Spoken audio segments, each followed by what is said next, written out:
The awakening path is a feminine path, allowing, feeling, experiencing,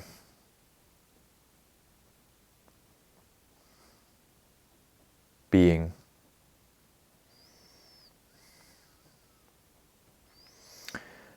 There's something I read today by Angelo DeLullo that was something along the lines of the body has infinite capacity for feeling. And there's a sense on the awakening path, especially when we touch on the dark nights, that there's going to be some damage done if I allow more feeling. There's a sense that there could be some actual damage. And he says this is a myth perpetuated by the programs of emotional repression in us. Scott Killaby, another awakening teacher, talks about 3 kinds of emotional repression, one of which is our primary mode of repression: anger, hurt, or sadness. And he says most people are anger repressors. In Enneagram terms, most people are either a 9, a type 9, which is by far the most common type, or if you use the trifix model, they're 9 in the body. So to me, I'd say minimum 70% of people fall into the category of being a primary type 9 or having 9 in their body center for their tri-type. So 9 is the quintessential anger repressor.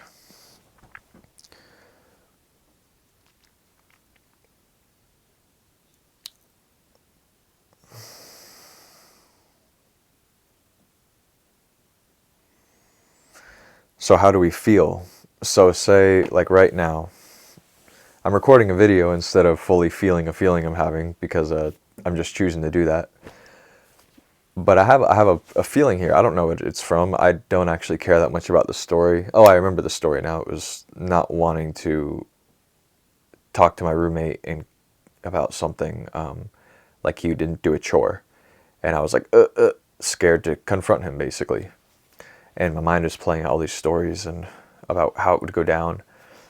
And of course, in the moment, I just spoke naturally instead of what my mind had prepared, and it was way better than if I'd used my mind to navigate that.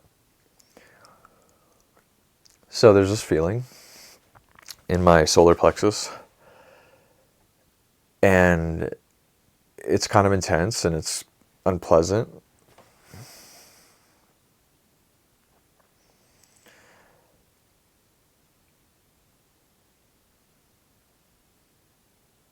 I could kind of feel it, and it would stay there for a while. And even kind of feeling it is a major improvement on where I was at a couple of years ago. And where I was at before that, like, I wouldn't have been able to actually feel it. I would just be in my mind as a response to it. See, if we don't feel our unpleasant sensations and emotions, then it goes to our mind. We go to our mind.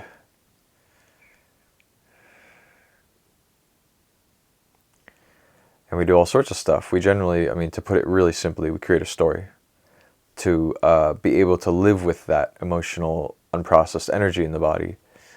We temporarily capture it in the form of a story prison.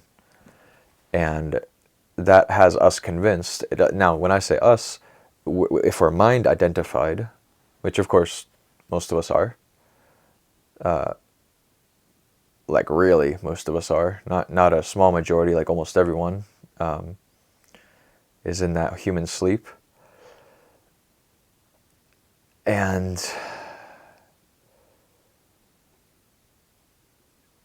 we will do this worst with our primary repressed emotion. So for me, it's sadness. And now I can touch sadness, but even then, it's like I go straight into sort of a story about why things are okay, or instead of just feeling the sadness, various kinds of stories that keep me from really just feeling it. Because to me, my mind says, like, why would I, like, okay, I got it. So something bad happened. Okay, I'm not going to be, like, what function is being sad about it going to do? Like, what function? So the mind, this plays out for anger or hurt too. And to the mind, it's reasonable, and it is reasonable. It's literally reasonable. It's literally logical to a point. and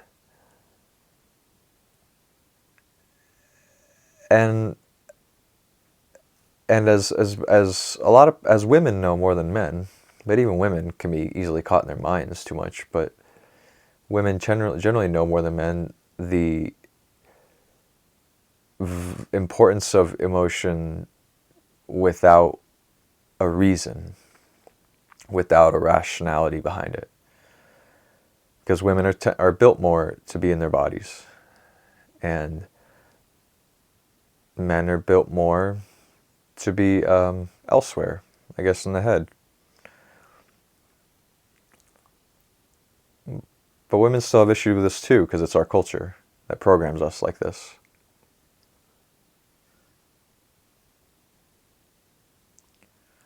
So anyway, it had this altercation with my roommate, or almost altercation.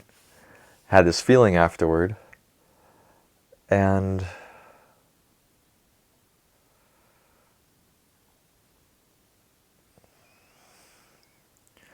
I was remembering something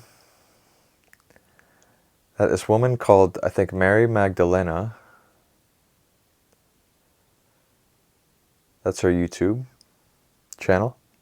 Really recommend her for duality, awakening stuff. She said,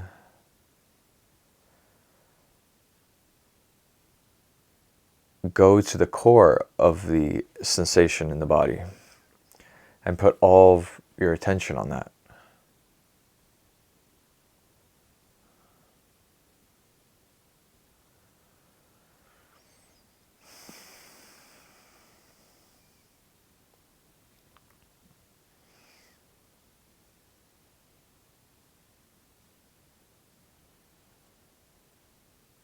And don't do it as a technique to try to get rid of it.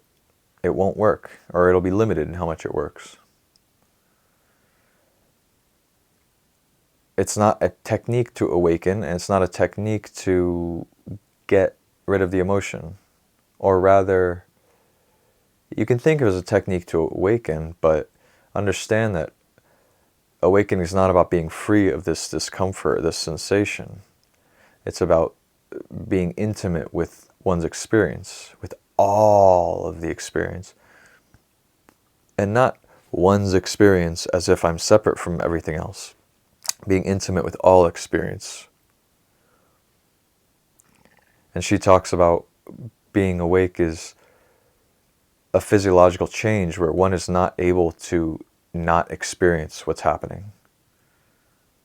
One is not able to filter through. Maybe they can, like, on purpose, but their system doesn't have these unconscious ways of filtering out what they're experiencing.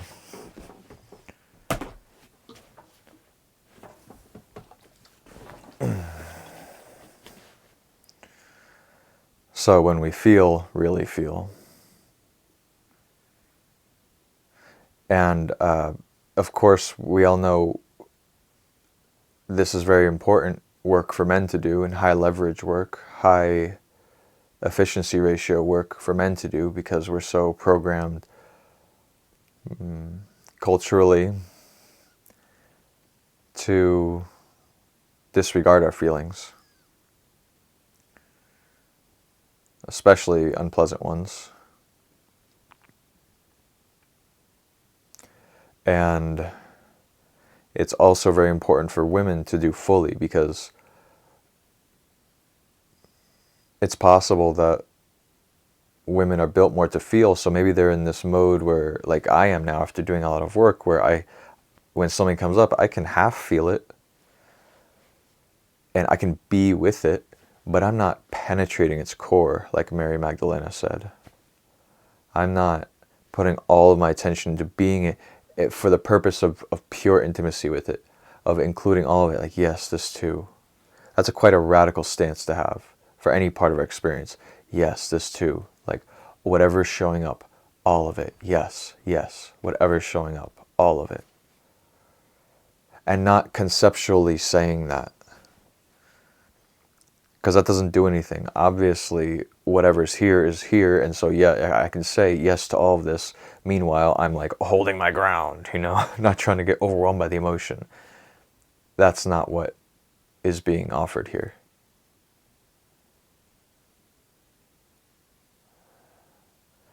The invitation and the suggestion is to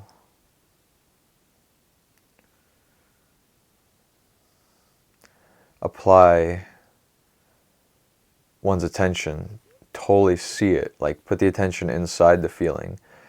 To put it in other words,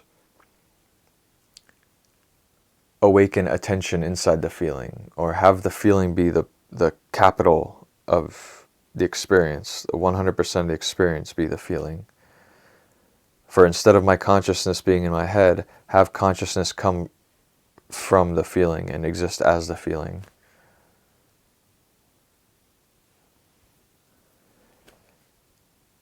And give up getting rid of it. Because when we do that fully, what my experience is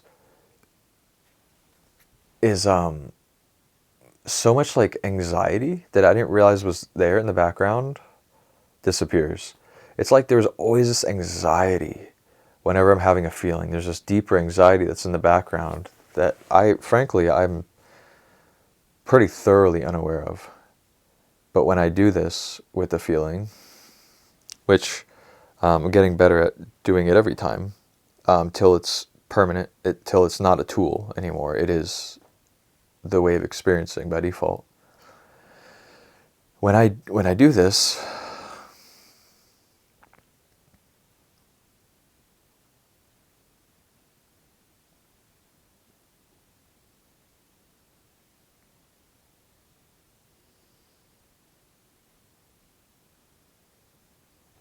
well, I totally lost where I was going with that.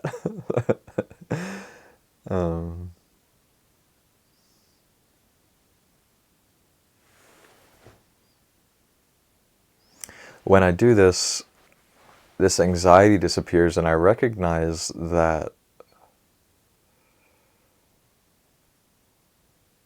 I was so anxious from running. Oh, I was so in my sympathetic nervous system, like, from running from it.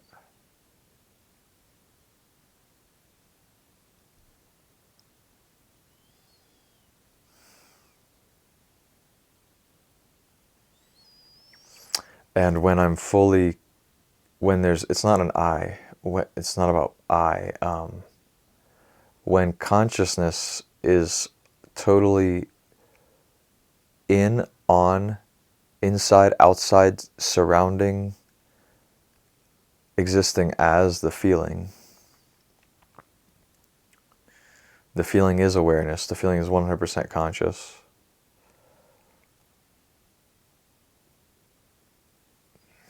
The feeling is an intimate part of reality, like my arm is, unavoidable. When that's occurring, there's nothing to be scared of anymore.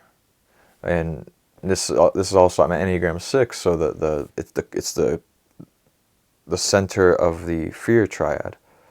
And so it's like, fear's how I experience a lot of stuff. So I don't know if that's going to be fear for you, or if you're in a different triad, the body center, or anger center, or the image center, feeling center, shame center.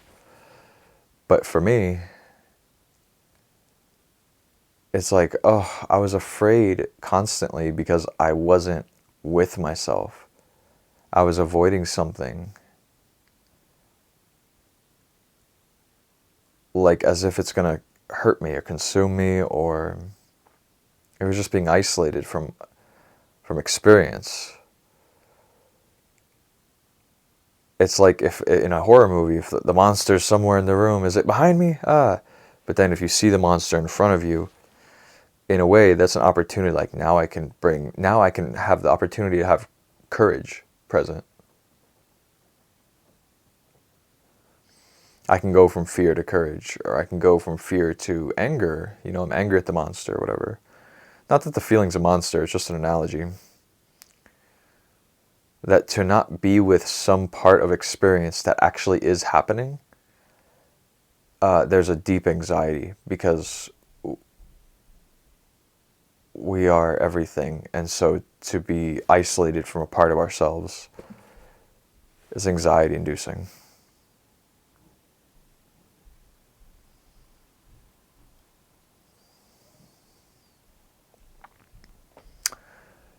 Yeah, let's see if there's anything else.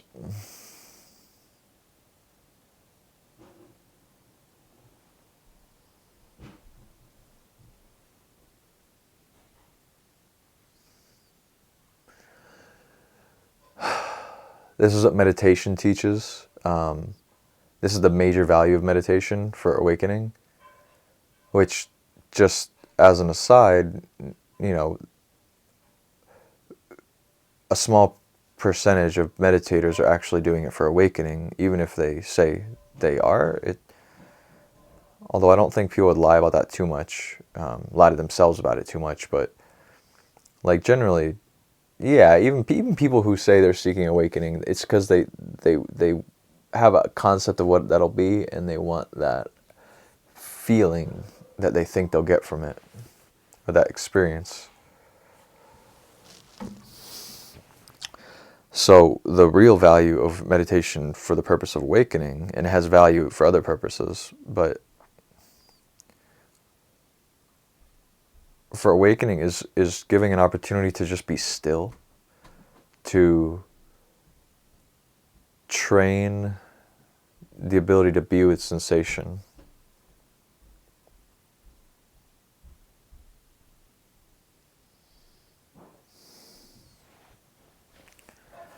And not convert it to mental activity or physical activity.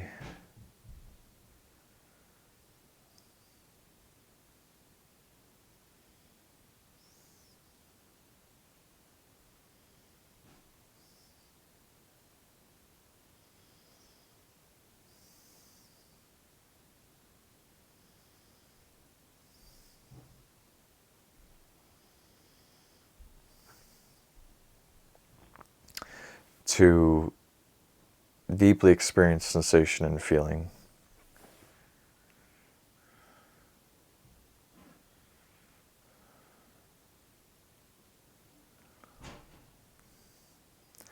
To deeply experience sensation and feeling.